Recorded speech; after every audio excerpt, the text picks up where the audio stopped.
What's your favorite kind of ice cream? Cookies and cream. Nice. What color spinnaker do you have? I have a blue spinnaker, but I like white, red, white, and blue for the good old USA. Hey Augie, what's your favorite thing in a crew? That the crew gives me as much information as possible and never gets insulted when I don't do what they're telling me to do. What is your pre-regatta routine? Generally, I'm late, so I try to go early, but I just try to get my mindset ready, look at the weather, try to get a weather update, and then just try to get to the park in time to make sure my tune is good and just to not be rushed, because generally if I'm late, then I'm rushed, then I'm, not relaxed. What is the breakfast of champions? So I like a good breakfast because you have to have something in your body for the day. And generally what I like to have is some eggs and maybe some protein. This morning I went off track a little bit because my buddy Enrique Quintero made some bacon, which bacon is always great, but why is bacon so great and then it's bad for you? So I'd like to stay away from bacon, but generally I get a toast, eggs, and a protein. Favorite boat, stars or snipes? So I get this asked all the time, what's my favorite boat? And there's a very simple answer. It's the last one I sailed. And generally, the last one I sailed was a star, so the star's right big on my mind. But at the end of this weekend, it will be the Lightning. Yeah.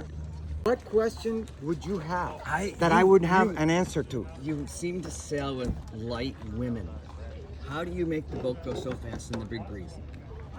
So generally, I sail with girls that are used to hiking, that are snipe sailors, and those girls are generally pretty used to hiking. And then I have a steady flow. You can ask, the girls I've sailed with, but Laura knows this well. I have a steady flow of discussion that goes like this: flat, flat, flat, flat. And I just keep saying that, and so it works. Okay, my question is, what is the best and most fair weather to sail? I like breeze. I've liked it all my life. And even at my age now where it's getting harder, I still like the breeze a lot. I just think that when you have better feel of the boat and breeze, it's just the boat talks to you a little bit more. So I really enjoy that part of it.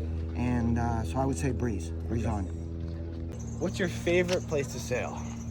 Wow, I get asked this question a lot too. And it's a complicated, long-winded answer. I have like a top 10 that I sort of talk about.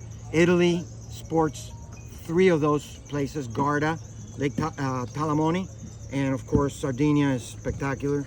Any of the venues there. I love Santa Cruz. I sail 505s off Santa Cruz, and there's few things that are more fun than that. But I like San Diego for the light air and swell. There's so many places I shouldn't leave out, and one of my top and favorite places to sail is Biscayne Bay, where I'm from. And there's not as much wind as there used to be in Biscayne Bay because of all the buildup of the city, but it's a great venue and I recommend it highly. Thank you. Hi Augie. Hi, Debbie. So if you get caught in a tight lane and you don't want to bail out of it, you really need to hold your position. Any tricks on keeping your position? That happens to me a lot because I'm not a great starter, so I'm usually in a position where I'm kind of in a tight lane. What I try to do is make sure that before the race I have what I call a high mode. So, and I'll announce it, high mode. And a high mode generally means we're pulling in the sheets a little bit tighter, and then we're being careful not to over trim the backstay, because when you over trim the backstay, you lose a little leach, and for me, height is about how that leech is working. So I'll say, high mode, I need height. And then we pretty much all do what we need to do. And then steering has a lot to do with it. I think if you look at the guys, particularly in our class and the Lightning, that are precision drivers, what I call precision drivers, Dave Stark, Ched Proctor. I've seen Alan Terhane execute this. If you get caught too high, that's bad because then you start going sideways. So you have to really balance it where you trim in, you keep your height, and you just live. Live. All right, thank you. You're welcome. See you. You, right here. This is my class. This, right here. When you're racing and you feel slow, what's the first thing you do to change that? So that happens to me a lot, and what I try to do is I ease. Generally, I'm a pincher, so when I'm going slow, and so you need to identify if you're a pincher or a footer, and so generally I'm a pincher. So generally, if I'm going slow, the first thing I do is I try to ease the sails a little bit and try to put the bow down, and that always gives you a good feel for what you have to do next. But if you can identify, what are you? What are you? Pincher. You're a pincher? Yeah. So I think you can do that. Be disciplined about feeling slow, then you ease the sails out a little bit and put the bow down a little bit and get flow.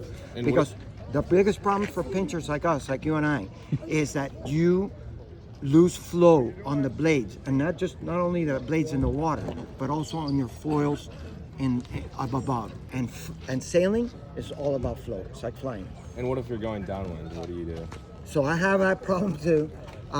Generally, I end up heading up because when I'm going slow, I feel like I'm too low, and that's generally what I try to do is try to keep, a feel for what the angle should be. Really hard in the lightning. The legacy guys like Debbie, Jody, Ched, they know this stuff instinctively. Instinctively, they feel it, So for me, I've had to work on it, and it's tough. All right, thank you. You bet. Good sailing with you. You too. Yeah. All right, Augie, what is the first thing you think about when you have a poor start, if you have a poor start, other than a general recall, other than hoping for a general recall? Yeah. So I have a lot of practice at this, Jody. Me too. So it actually, for me, it begins before the actual start. And I try to get to a place where if I do mess the start up, I'm going to have a good exit. Generally, that means you're a little bit further up the line, closer to the committee boat. But I don't panic. I try not to panic. I do panic, actually, but I try not to panic because my tendency is generally to try to clear, after a bad start, try to clear too fast.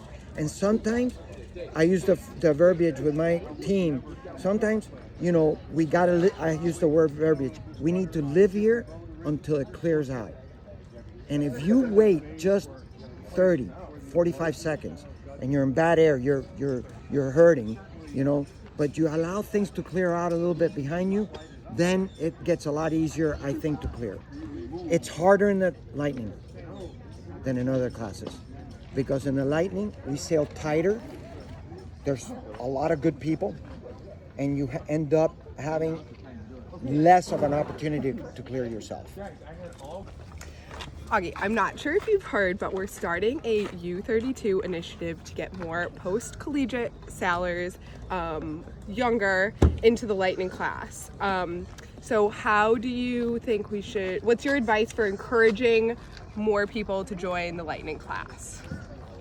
So I think you got to invite them to get on the boat and go sailing with you guys. I think that will get a lot of people right off the bat.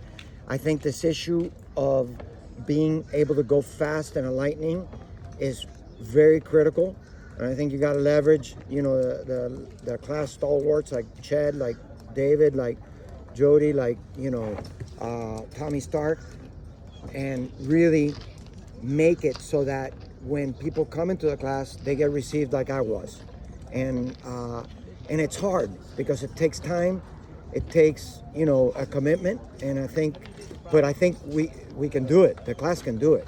It's not a problem. But I think it's a step in the right direction. We're doing that also very effectively in the Snipes, and it's all about having fun. If you make it fun, and also our racing here in the Lightning is very similar to collegiate racing. Super tactical, and this is something that all these college kids come out of college from super tactical situations, and they start sailing J70s or something like that. And those are not tactical boats. You know, you can't tack a lot. Downwind, you got to go to the corners.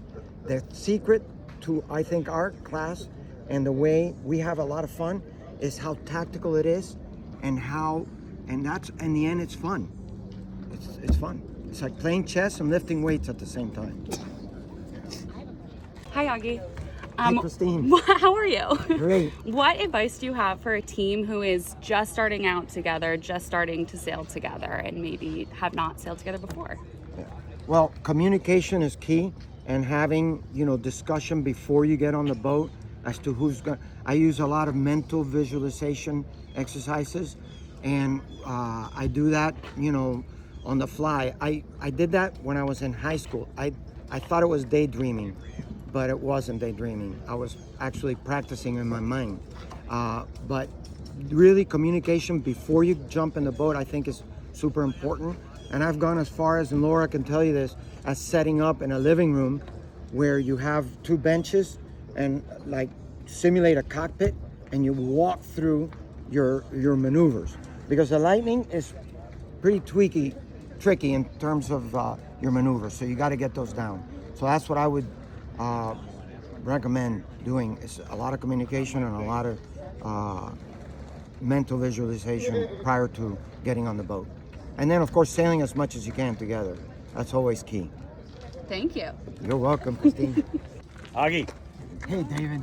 How are you? question is, in the 3 classes you sail the most, I know you sail in more, but in the Star, the Lightning, and the Snipe, who do you enjoy sailing with the most in each of those fleets? When they show up, who do you love to see that you're going to be racing against? In the different classes, Yeah. that's hard because there's so many people. But really, I love coming here and sailing with you, and really with Tom now. I love, because of the way I've been welcomed into the Lightning class. I think in the Snipe class, but really there's so many people, like I've had a lot of great discussion with Josh Goldman, and he's helped me. The quality of the people is high in all 3 classes. So it's a hard question for me to answer. But in the Snipe, of course, I really enjoy sailing against Ernesto. The guy's an animal. He basically sails at a huge high level. So measuring myself against Ernesto in the Snipe is always key. And Enrique Quintero, we had a group in the Snipe which we call the Corona, the Team Corona. And during COVID, we actually sailed every day in April through COVID April through almost like, I think, August, where we sailed every day in Snipes against each other, and that was like incredible. And when you go to the Star Worlds next fall in San Diego, who's the one team that you see there from maybe overseas you think, wow, that's great that they're here? Diego Negri will be super hard to beat. And for me, it's not just about winning. For me, it's about, I don't mind getting beat as long as I'm learning and I'm admiring the person that beats me. And that happens a lot. So, and I think that's one of the reasons why I've stayed in the Lightning. It's because I've been getting beat a lot.